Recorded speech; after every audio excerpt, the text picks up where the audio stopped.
হলাম চরণ শাস্ত্রী। আমি হাতে তিল রেখে লোকের ভবিষ্যৎ বলাতে পারি। বলো বৎস। আমার দেখো হাতে তিল।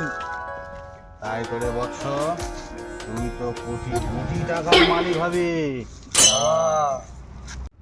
বৎস, আমার পায়ে তিল। তাই তুই তো দেশ বিদেশ ভ্রমণ করবি রে। যা। বাবা আমার তো নিচে তিল বাবা। বলিস কি রে? হ্যাঁ বাবা আমার নিচে তিল। তুই তো খুব ভাগ্য করে জন্মেছিস রে। তোর মতো ছেলে কোটিতে একটা জন্মায়। তুই এখানে কি করছিস? তুই তো বিশাল বিশাল খিলাড়ি। তোর জায়গা এখানে না, তুই যা ক্রমে ঢুকে যা। ক্রমে যাবো? হ্যাঁ।